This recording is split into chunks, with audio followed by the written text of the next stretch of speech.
ఓం నమ శివాయ. నమో నారాయణాయ. ఓం శ్రీ కర్మ నివారణ కాల భైరవాయ నమో నమః. ఓం వజ్రణకాయ విద్మహే తీక్ష్ణ దగ్గుస్థాయ ధీమహి తన్నో నవనారసింహస్వామి ప్రచోదయాతు. హరి ఓం. మా ఛానల్కి స్వాగతం. చూస్తున్న వీక్షకులకు ప్రేక్షకులకు ప్రియ కాళభైరవ భగవంతులకి స్వాగతం పలుకుతూ మమ్మల్ని ఎంతగానో ఆదరిస్తూ ఉండబడినటువంటి ప్రియ సోదరీమణులకు స్వాగతం పలుకుతూ సనాతన ధర్మ సంరక్షకులకు అలాగనే జ్యోతిష్య అభిమానులకు స్వాగతం పలుకుతూ 16/5/2024 నుండి 31/5/2024 వరకు పుట్టినటువంటి వారందరికీ కూడా ముందస్తుగా జన్మదిన శుభాకాంక్షలు. గతంలో వివాహం చేసుకున్న వారికి వివాహ వార్షికోత్సవ శుభాకాంక్షలు.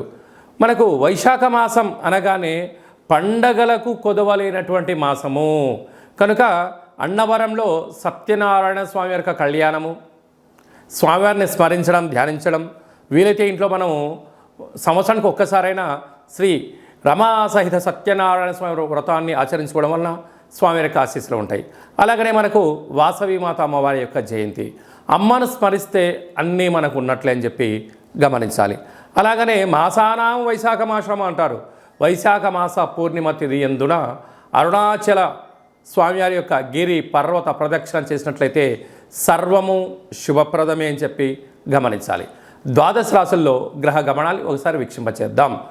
మేషరాశిలో బుధుడు మరియు శుక్రుడు సంచార స్థితి, వృషభ రాశిలో రవి గురు సంచార స్థితి, కన్యరాశిలో కేతు సంచార స్థితి, కుంభరాశిలో శని భగవానుడు స్వక్షేత్ర సంచార స్థితి, మీనరాశిలో కుజరాహుల సంచార స్థితితో ద్వాదశ రాశుల్లో గ్రహ గమనాలు ఈ విధంగా ఉన్నాయి. 12 సంవత్సరముల తర్వాత శుక్ర భగవానుడు స్వక్షేత్రమైనటువంటి వృషభ రాశిలోకి ఈ 20వ తారీఖున మే నెలలో సంచరించడం జరుగుతుంది. అక్కడ విశిష్టత ఏమిటయ్యనగా 12 సంవత్సరాల తర్వాత దేవగురు బృహస్పతి వృషభ రాశిలో సంచారం చేయడం, గురు శుక్రులు అక్కడే సంచారం చేయడం, అక్కడే రవితో కలిపి ప్రయాణం చేయడం అనేటువంటిది ఒక రకమైనటువంటి గ్రహ సంచార స్థితి అని చెప్పి గమనించాలి. సింహరాశి వారికి ఎలా ఉండబోతుందో ఈ వీడియోలో సవివరంగా సంపూర్ణంగా తెలుసుకుందాం. 12 సంవత్సరాల తర్వాత వృషభ రాశిలో శుక్రుడు స్వక్షేత్ర సంచార స్థితి ఉంటూ అక్కడే గురుతో కలిపి సంచారం చేయడము, రాజ్యస్థానంలో ఉన్నప్పుడు ఎలాంటి ఫలితాలు ఉంటాయో ఈ వీడియోలో సవివరంగా సంపూర్ణంగా తెలుసుకుందాం.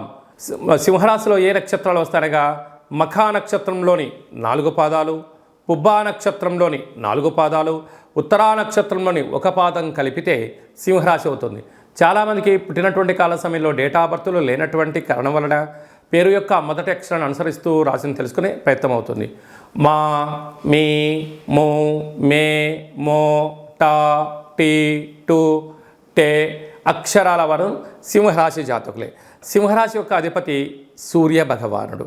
వీరికి 2వ స్థానంలో కేతువు, 7వ స్థానంలో శని సంచార స్థితి, అష్టమంలో కుజరాహుల సంచార స్థితి.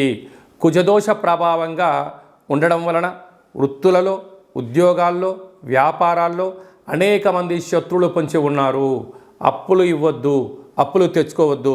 నూతనమైన ఏదైనా పనులు ప్రారంభించాలి అంటున్నప్పుడు కొంతకాలము పనులు వాయిదా వేసుకోవడం ఉత్తమోత్తంగా భావించగలగాలి. తొందరపాటు నిర్ణయం తీసుకున్నారా సర్వము గోవింద అన్న పరిస్థితి అయినా ఆశ్చర్యపోనక్కర్లేదు. సమయం, ధనం వెళ్ళిపోతుంది తప్ప తిరిగి రాదు. కనుక మన దగ్గర ఉండబడిన స్వల్పమైన ధనాన్ని అనవసరమైన ఖర్చు పెట్టుకోకుండా, మితిమీరిన ఆలోచన చేయకుండా ఓపికగా, పట్టుదలగా, విషయ పరిజ్ఞానంతో మీరు ఖర్చు పెట్టగలిగినట్లయితే స్థిరచరాస్తులు మీ సొంతమవుతాయి. భాగ్యస్థానంలో బుధ శుక్ర సంచార స్థితి, భార్య మాట భర్త, భర్త మాట భార్య వినగలిగినట్లయితే ఇద్దరికీ చాలా మంచి కాలము అని చెప్పి గమనించాలి. రాజ్యస్థానంలో రవి గురు సంచార స్థితితో ప్రారంభమవడం, 20వ తారీఖు నుంచి శుక్ర భగవానుడు తన సొంత గృహానికి సంచారము చేయడం, 12 సంవత్సరముల తర్వాత గురువు అక్కడే ఉంటూ శుక్రుడు కలిసి ఉండడం, వీరిద్దరూ రవితో కలిసి ఉండడం వలన వృత్తులలో, ఉద్యోగాల్లో, వ్యాపారంలో మంచి అవకాశాలు మీ సొంతం అవుతున్నాయి. ఇలాంటి కాల సమయంలో ఇంకనూ మీరు విజయం సాధించగలగాలి అన్నట్లయితే మీరు ఎంత బరువు అయితే ఉంటారో అంత బరువు కలిగినటువంటి కుంకుమను తులాభారంగా చేసుకొని ఆ కుంకుమను నీటిలో వేసి ఆ నీటితో రుద్రుడికి కాలభైరవుడికి రుద్రాభిషేకం చేసుకున్నట్లయితే రుణ సమస్యలు, రోగ సమస్యలు, శత్రు సమస్యలు తొలగిపోతాయని చెప్పి గమనించాలి. మే నెలలో మనకు 16వ తారీఖు నుండి 31వ తారీఖు వరకు ముఖ్యమైనటువంటి పండుగల గురించి క్లుప్తంగా, సవివరంగా, సంపూర్ణంగా తెలుసుకుందాం. మనకు 16వ తారీఖున వైశాఖ మాస శుక్లపక్ష అష్టమి గురువారము మఖా నక్షత్ర సందర్భంగా, అలాగనే 23వ తారీఖున వైశాఖ మాస పూర్ణిమ సందర్భంగా 31/5/2024 వైశాఖ మాస బహుళపక్ష అనగా కృష్ణపక్ష అష్టమి శుక్రవారం శతభిష నక్షత్ర సందర్భంగా మనము కాళభైరవ స్వామిని స్మరించడం, ధ్యానించడం, కాళభైరవ స్వామికి ఒక ముడుపు కట్టడం, అలాగనే కూష్మాండ దీపాన్ని పెట్టుకోవడం, కాళభైరవ స్వామివారిని స్మరించడం మనకు యోగం అని చెప్పి గమనించాలి.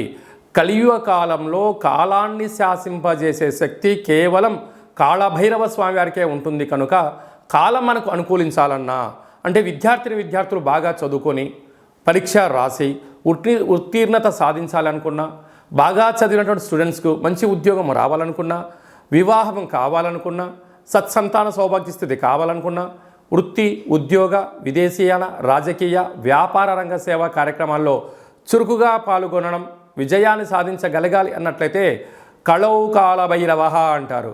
కలియుగ కాలంలో కాళభైరవ స్వామిని స్మరించడం వలన సకల భూత, ప్రేత, పిశాచ, బ్రహ్మర, యక్షర, యమదూత, శాకిని, డాకిని గ్రహబంధనాలు, సంచిత ప్రారబ్ధ ఆగమిక కర్మలు తొలగిపోయి నరదృష్టి నివారణ కలిగి అన్నింటా విజయం, అన్నింటా విశేషమైనటువంటి వ్యాపార ఆకర్షణ, విద్యాకర్షణ, జ్ఞానాకర్షణ కలిగి జీవితం సువర్ణమయం అవుతుందని చెప్పి గమనించగలగాలి.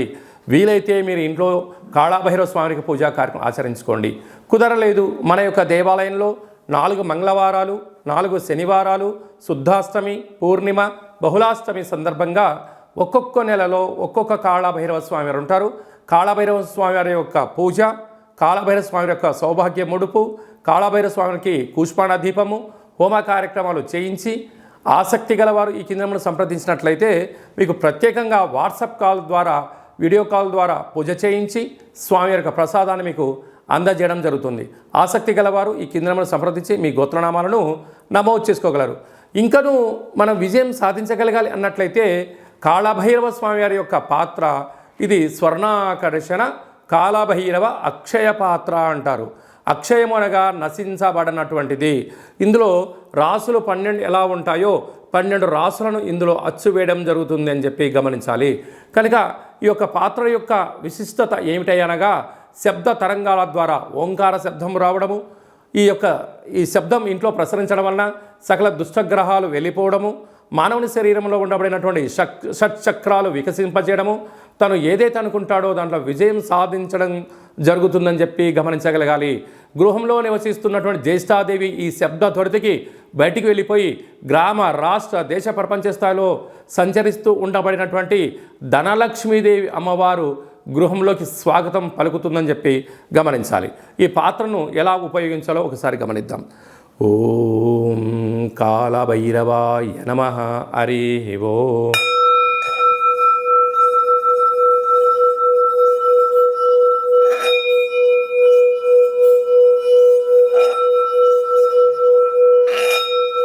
ఈ శబ్ద తరంగాల ద్వారా అద్భుతమైనటువంటి శక్తి, అతీంద్రియ శక్తి, అంతరిక్షంలో ఉండబడినటువంటి సూర్య చంద్రాదుల శక్తి కలిగి మనం ఏదైతే అనుకుంటామో అన్నింటా విజయం మన సొంతం అవుతుందని చెప్పి గమనించాలి. ఈ అక్షయ పాత్రతో పాటు కాళభైరవ స్వామి యొక్క పిరమిడ్ని, డాలర్ని, కంకణాన్ని ఏర్పాటు చేయించి మీకోసం ప్రత్యేకంగా కాళభైరవ హోమ కార్యక్రమం చేయించి వీడియో కాల్ ద్వారా చూపించి నక్షత్రాలు 27 ఎలా ఉంటాయో 27 రకాల వస్తువులతో దిష్టి తీయించి మీకు మంచి ఐశ్వర్యాన్ని ప్రసాదించడం జరుగుతుంది. కనుక ఆసక్తి గలవారు ఇంటింటా కాళభైరవం అనేటువంటి అక్షయపాత్ర కార్యక్రమంలో పాల్గొందాం. ఐశ్వర్యాన్ని సొంతం చేసుకుందాం, అష్ట కష్టాలను దూరం చేసుకుందాం. అదే కాకుండా మీ వ్యక్తిగత జాతకం తెలుసుకోవాలనుకుంటున్నారా? మీ పేరు, పుట్టినటువంటి తేదీ, నెల, సంవత్సరం, సమయం మీరు రాసి పంపించినట్లయితే 100 సంవత్సరాల జాతకాన్ని వ్రాసి పంపించి మీరు పుట్టినప్పుడు గ్రహ గమనాలు ఎలా ఉన్నాయి, ప్రస్తుతం ఎలా ఉంటున్నాయి, రాబోయే కాలంలో ఎలా ఉండబోతున్నాయో సవివరంగా సంపూర్ణంగా తెలియజేయడం జరుగుతుంది. చాలామందికి పుట్టినటువంటి కాల సమయంలో డేటా ఆఫ్ బర్త్లు లేనటువంటి కారణం చేత పేరు యొక్క మొదటి అక్షరాన్ని అనుసరిస్తూ రమణ శాస్త్రం ద్వారా మీకు రాశిని తెలియచేస్తూ కాళభైరవ ఉపాసన చేత భూత భవిష్యత్ వర్తమానాన్ని తెలియజేయడం జరుగుతుందని చెప్పి గమనించాలి. ఆసక్తి గలవారు ఈ కింది నెంబర్ని అపాయింట్మెంట్ తీసుకొని సంప్రదించగలరు. అలాగా మీకు పుట్టినటువంటి పిల్లలకు మాసంలో ఏ మాసంలో పుడితే ఎలాంటి పేర్లు పెట్టుకోవాలి, ఆ యొక్క నక్షత్రంలో ఉన్న ఆధ్యాత్మికమైనటువంటి పేర్లను సూచించడం జరుగుతుంది. మీ అబ్బాయి కానీ అమ్మాయి కానీ వివాహం అవ్వడం లేదా, జాతకంలో ఎలాంటి యోగాలు ఉన్నాయి, ఎలాంటి దోషాలు ఉన్నాయో తెలుసుకొని ఆ వివాహ ప్రయత్న కార్యక్రమంలో విజయం సాధింపచేయడము, అదే కాకుండా వచ్చేటువంటి వధువు వరుడు యొక్క గ్రహమైత్రి పరిస్థితి ఎలా ఉంటుంది, వీరికి కలిగే అద్భుతాలు గ్రహయోగాలు కూడా తెలియజేయడం జరుగుతుంది. గతంలో వివాహమైన దంపతులు తరచుగా గొడవపడడం కానీ ఇబ్బందులు పడుతున్నట్లయితే ఆ స్వల్పమైనటువంటి కాళభైరవ ఉపాసన చేత పేరులో స్వల్పమైనటువంటి మార్పు చేయడం వల్ల శ్రీ పార్వతీ పరమేశ్వరులు ఎలా కలిసి ఉంటారో అలా విధంగా మీకు ఆధ్యాత్మిక సలహాలు సూచనలు కూడా ఇవ్వడం జరుగుతుంటుంది. అలాగే చాలామందికి కాళభైరవ స్వామివారి యొక్క పూజ ఎలా చేసుకోవాలి, కాళభైరవ మంత్ర ఉపాసన ఎలా చేయాలో అనుకుంటున్న వారందరికీ కూడా మన యొక్క దేవాలయంలో కాళభైరవ ఉపాసన మీకు ఇస్తూ సాధన చేయిస్తూ కష్టాలను దూరం చేయిస్తూ ఐశ్వర్యం దగ్గర చేసే ప్రయత్నం జరుగుతుంది. కనుక మనమందరం కూడా కాళభైరవ స్వామిని స్మరిద్దాం, కష్టాన్ని దూరంగా చేసుకుందాం, ఐశ్వర్యానికి స్వాగతం పలుకుదాం. అందరిపైనను వైశాఖ మాసంలో శ్రీ రమా సహిత సత్యనారాయణ స్వామి యొక్క ఆశీస్సులు, వాసవీమాత అమ్మవారి యొక్క జయంతి ఆశీస్సులు, వైశాఖ మాస పూర్ణిమ ఆశీస్సులు, లక్ష్మీ నరసింహస్వామి యొక్క జయంతి ఆశీస్సులు ఉండాలని కోరుకుంటూ ఆశీర్వచనం. ఓం శతమానం భవతి శతాయు పురుష సతేంద్రియ ఆయుష్యేవేంద్రియే ప్రతిష్టతి ధనం ధాన్యం బహుపుత్రలాభం శత సంవత్సరం దీర్ఘమాయు. సర్వే జనా సుఖినో భవంతు, లోకా సమస్తా సుఖినో భవంతు. సర్వం శివార్పణమస్తు. ఈ వీడియో మీకు నచ్చినట్టయితే లైక్ చేయండి, షేర్ చేయండి, మా ఛానల్ని సబ్స్క్రైబ్ చేసుకోండి. మేము చేస్తున్న వీడియోలు మీకు ముందస్తుగా నోటిఫికేషన్ రావాలి అన్నట్టయితే పైన గంట సింబల్ ప్రెస్ చేసి ఆల్ అనే బటన్ కూడా ప్రెస్ చేయండి. ఇంకనూ స్వామివారి యొక్క ఆశీస్సులు పొందగలగాలి అన్నట్లయితే మీరు ఎవరి క్షేమాన్ని అయితే కోరుకుంటున్నారో లేక మీ క్షేమాన్ని ఎవరైతే కోరుకుంటున్నారో వారికి కూడా ఈ వీడియోను ఫార్వర్డ్ చేసి భగవంతుడి యొక్క ఆశీస్సులు పొందగలరు, హిందూ ధర్మాన్ని కాపాడగలరు.